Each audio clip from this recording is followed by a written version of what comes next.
17 e 18, por favor. 1 Tessalonicenses, capítulo 5, versículos 17 e 18.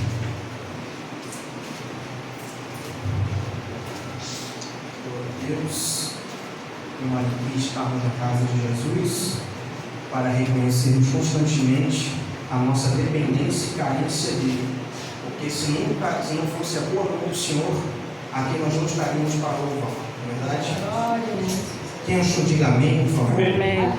Está escrito assim: orai sem cessar, em tudo dai graças, porque esta é a vontade de Deus para convosco. E não enxuguais o Espírito Santo de Deus. Amém? Por isso, assenta, por favor. Digam glória a Jesus. Aplaudindo glória a Jesus.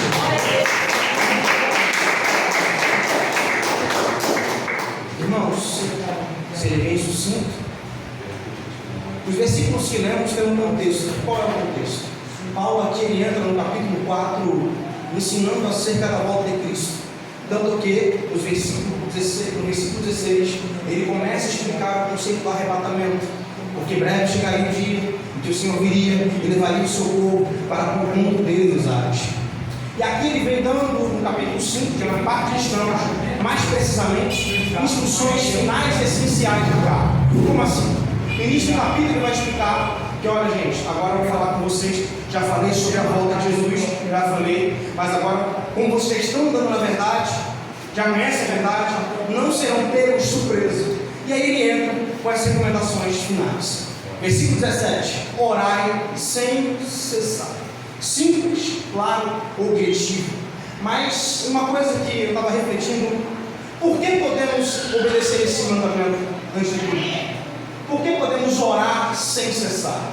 Isso é pela boa e tremenda graça de Deus. Como assim?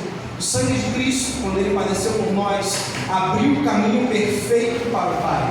Antigamente, no Antigo Testamento, você encontrava que apenas um homem podia entrar no Santo dos Santos, que era o lugar onde estava a Arca da Aliança, para poder invocar o nome do Senhor. Porém, pelo sacrifício de Cristo, hoje todos nós podemos entrar na presença de Deus. Gosto de usar esse termo, eu acho muito interessante. Podemos ter uma audiência com Cristo. Não entendi, explico. Não sei se alguém já teve essa experiência, confesso que eu não tive. Mas se você tem marcado uma audiência para ir no Tribunal de Justiça ou no Tribunal Federal, não importa o tipo, você chega lá, se assenta perante a presença do juiz federal, do juiz federal do trabalho, do juiz estadual. A mesma coisa se aplica no campo da oração. Hoje, quando você ora, você não fica somente no campo de palavras jogadas ao vento. Quando você ora, suas palavras não assim, Jesus, não são palavras jogadas ao vento. Literalmente, pelo sangue de Jesus, quando você ora, por mais que você não veja, você está perante o eterno Deus. Eu vou repetir porque isso eu acho muito legal. Irmãos, sabe aquele Deus que quando descia, a terra estremecia pelo poder da sua voz? Por mais que você não veja, por mais que os seus olhos mortais não consigam imaginar, ou melhor, sua mente, quando você fala em nome de Jesus, o poder desse nome é tão grande, mas tão grande, que te deixa perante o Deus eterno. Oh, meu Deus. Por isso o coração é uma coisa séria e dominda, porque pelo sangue de Cristo, você hoje pode adentrar a presença de Deus, invocando pela oração. E aqui entra o campo mais lindo, porque a Bíblia ordena: orai sem cessar. Não é orar de manhã, de tarde, de noite. Não, é orai sem cessar. Pode até ser um costume para o judeu, por exemplo, orar 3 vezes ao dia. Você é diferente, você não é judeu, é cristão. Você ora sem cessar. Todo tempo é tempo de oração. Por quê? Por conta do sangue de Cristo, que te dá acesso à presença de Deus. Agora, entrando no texto, a ordem é: orai sem cessar, certo? A pausa não há. Orai sem cessar. Basicamente, tenha vida de oração, tenha uma vida entregue à oração, tenha uma vida voltada à presença de Deus por meio da oração. O próprio Cristo,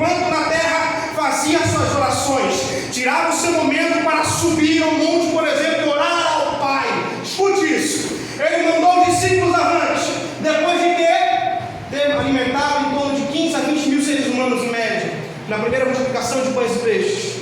O que ele fez? Foi com a galera comemorar? Hoje foi mais um milagre, meu povo, foi mais demais. Não. Gente, vão na frente. E eu vou orar. Orar sem cessar. Orar sem cessar. A primeira coisa que o crente faz quando recebe algo de Deus não é contar para Deus nunca, não. É primeiro dobrar o joelho e falar: Jesus, obrigado. Porque senão o Senhor segurando o barco, nada acontece.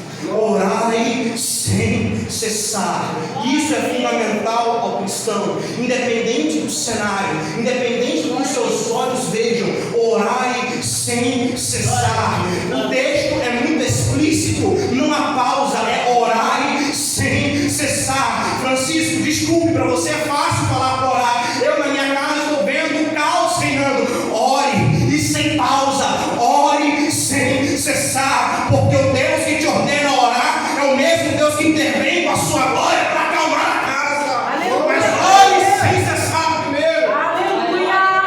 A ordenança do texto é muito clara: orai sem cessar. Os heróis da fé que estão na Bíblia, em Hebreus 11, a grosso modo, todos eles tinham uma vida de oração. Samuel, tão novo, ouviu a voz de Deus.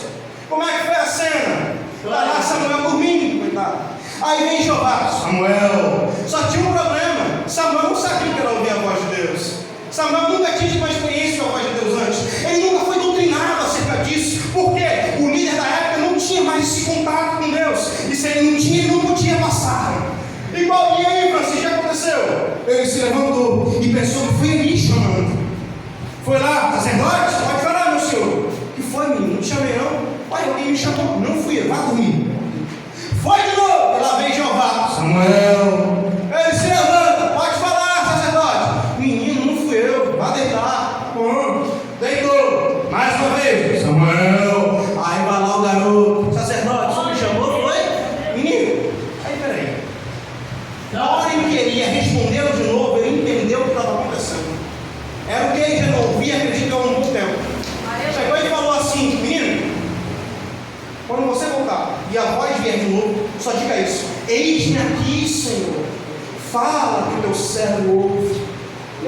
Ele se adeitou, e Deus vem outra vez e chama o garoto, e agora ele sabendo fala: eis-me aqui, Senhor, fala que o seu servo ouve.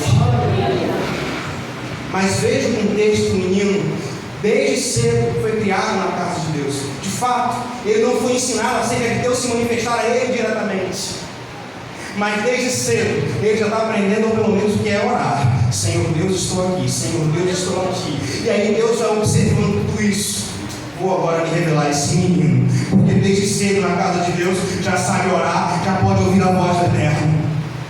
Orai sem cessar.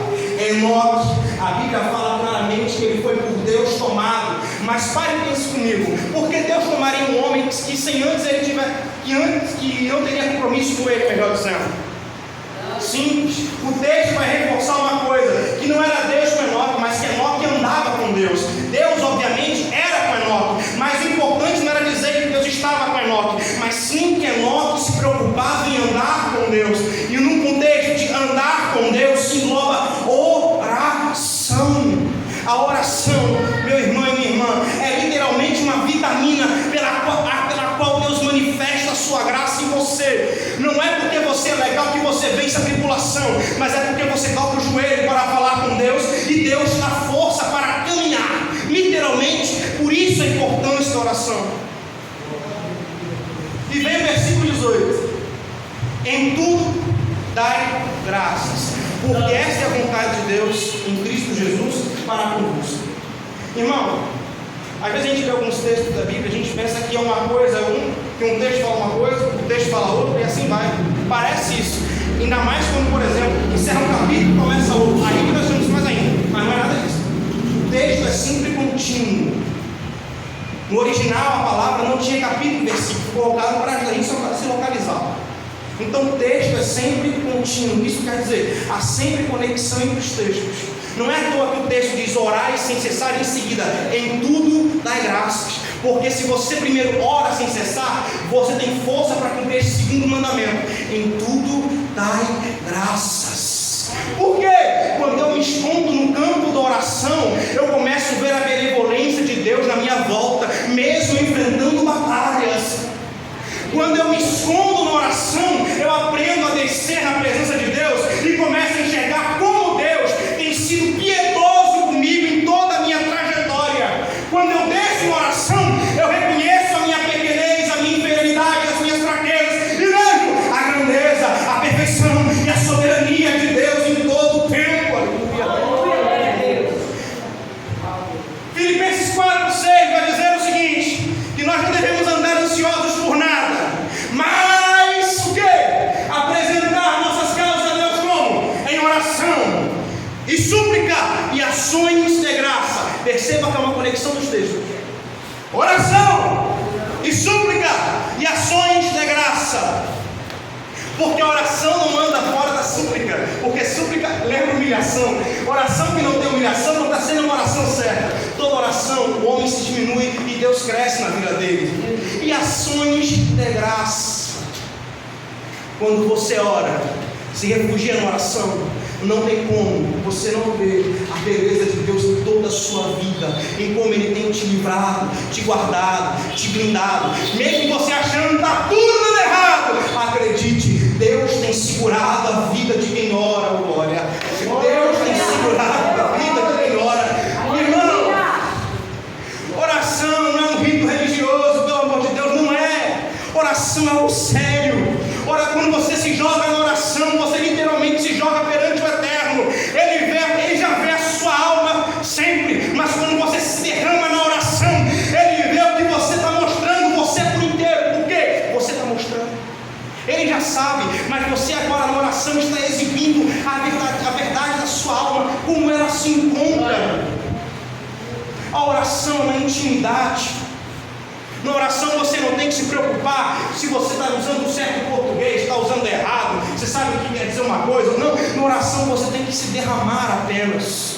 Ana não foi atendida porque ela sabia usar uma retórica incrível, não, nem sequer se conseguiu ouvir a voz da mulher na oração dela. Ela simplesmente movia os lábios e na oração ela dizia: Senhor, se o Senhor me der esse menino, eu dou ele para ti. Se tu me der esse menino, eu dou ele para ti. Se o Senhor me der esse menino, eu dou ele para ti. Não entendi o que ela estava querendo dizer. Deus, se o Senhor me der esse filho, eu vou dar ele para a sua casa, para ele ser criado lá, aprender de ti lá, e ser uma bênção tua lá, glória. E o que Deus fez com Samuel? Uma coisa que eu acho muito impressionante. Ele deu a Samuel 3 ministérios, ou podemos chamar de ministério tríplice. Por quê? Um menino julgou, ato de juízo que tinha naquele tempo.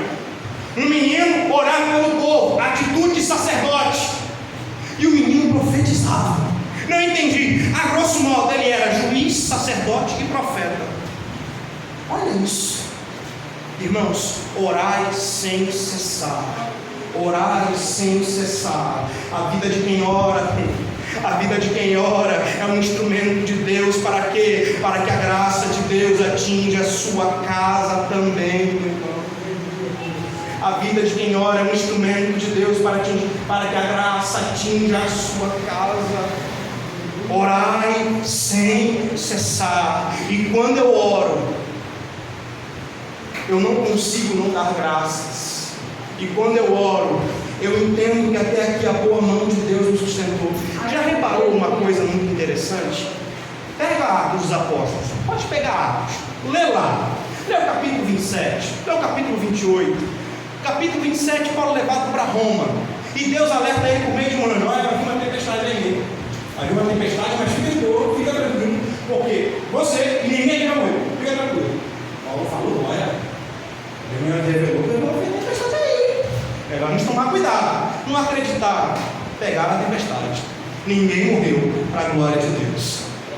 Mas perceba o seguinte: aonde ele estava? No navio que seria conduzido a Roma. O que ia ser feito em Roma? Já sei o que vão fazer com ele em Roma. Iam tornar ele deputado. Nem disse naquele tempo. Não. Ainda honrarias, muito menos. Era para ele ser julgado mesmo. E com certeza morto em seguida.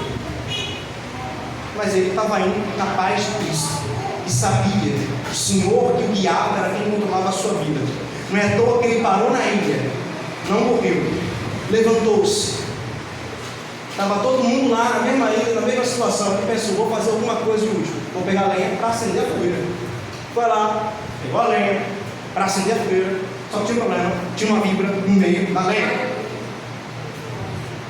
Tinha uma víbora no meio da lenha. É porque quem trabalha é para Jesus, sempre incomoda o inferno. Quando o inferno pensa que o crente não está ligado, o crente está ligado. Aí quer o quê? Mordeu o bicho, mas tem um problema. O crente estava ligado e a víbora era venenosa. Os bárbaros aí pensaram: ih, rapaz, esse homem vai morrer. Foi morrido pela víbora, pela cobra venenosa. Só tinha um problema: a cobra estava mais ou menos assim dele. Mordeu eu? Ih, rapaz. O pessoal assim, mas ele não está caindo do veneno, por quê, velho? Não, mas ele devia estar envenenado. É porque a vida de quem ora é assim. Até o sistema nervoso, o organismo, a corrente sanguínea é envolvida pela graça e assim protegida. É a vida de quem ora. O inferno tenta injetar o veneno da mentira, do pecado, da vergonha. Mas aí vem a graça cobre, a graça protege. Glória a Deus. Aleluia. Meu irmão, pensa nisso. Está lá Pedro na prisão. Foi jogado na prisão, cometeu um crime, irmão. Já sei. Tentou matar um chefe do Estado. Não, falava de Jesus mesmo, só isso. Jogaram na prisão. Já sei, vai ser levado para o tribunal para receber uma audiência e depois ser sentenciado à morte. Nem isso, foi desde que na hora que foi preso. E aí? Irmão, eu fico tentando entender como é que os homens daquele tempo era impressionante, né? Pensa assim comigo, imagina uma cena comigo. Imagina que agora você é preso, não fez nada de errado, mas é preso. Não tem nem direito de discutir a sua causa perante o magistrado. E já te dão uma sentença, vai morrer amanhã. Irmão, honestamente, o seu psicológico não fica afetado com isso? Francamente não fica afetado. Alguns, quem sabe, até nem dormiriam. Alguns ficariam nervosos, hein? Ou andando para lá e para cá na prisão, pensando: meu Deus, o que eu vou fazer? Eu não vou ter tempo de ver ninguém que eu amo, eu vou morrer no dia seguinte, meu Deus do céu. Não foi isso que aconteceu com Pedro, não. Eu fico intrigado. O texto aqui vai dizer que ele dormiu. Irmão, não entendi. É isso que você ouviu, ele dormiu.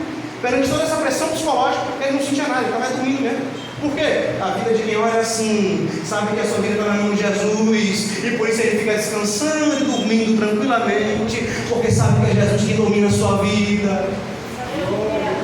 E ele está lá dormindo, e a igreja está orando, e ele está lá dormindo sabendo, Deus está no controle de tudo, e a igreja está orando, e ele está lá dormindo tranquilo, Jesus está no controle, e a igreja está orando. Aí quando menos se espera, vem um anjo do Senhor. E impressionante uma coisa: quando Deus quer envergonhar o inferno é assim, o inferno nem vê o que Deus está fazendo, depois de lá, Deus revela e envergonha o inferno inteiro. Eu vou te provar. O anjo passou, ninguém viu. Era em torno de 16 soldados, em tese, em média. Nenhum deles viu o anjo passar. Ninguém sabia, era um anjo, ninguém viu. Passou o anjo, acordou ele, agora, viu, vamos, agora levantar, bora, dormiu bem, né? Pegou a situação, vamos levantar, vamos, senhor. Você ajeita aí, precisa? Sim, peguei, vamos embora. E tem mais uma coisa: quando Deus quer envergonhar o inferno é assim. Está lá, o anjo está lá, Pedro também, e eles vão passando. Primeiro grupo de soldados, ninguém viu. Segundo grupo, ninguém viu. Terceiro grupo, quarto grupo, ninguém viu Pedro passar. Depois deram conta de sua ausência. Porque a vida de quem ora é assim: o próprio Deus o esconde quando necessário, o próprio Deus o protege, o próprio Deus o livra da artimanha do inferno. O inferno se levanta contra o povo de Deus constantemente. Agora, eu falo isso com temor e tremor: o inferno arquiteta planos junto à igreja do Senhor. Mas sabe o que faz a igreja permanecer constantemente? É a pedra na qual ela está erguida, que é o Cristo para o qual ela ora. Que é o Cristo para o qual ela ora. Por isso o inferno se levanta, mas em regra é frustrado.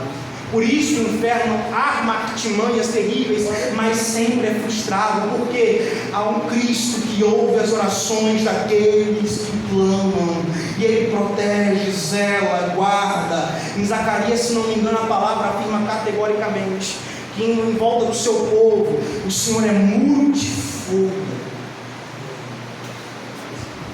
E não é um muro figurado, é algo literal, um muro de fogo. Entende como é que Deus é bondoso? E Ele só te dá 1 e 2 ensinos. Primeiro, ora e dá graça. Ora e dá graça. Ora e dá graça. A gente pensa e olha, é difícil. Difícil foi carregar a cruz, Jesus carregou. Isso não é difícil não. Orar e dar graça não é difícil. Fique em pé, por favor.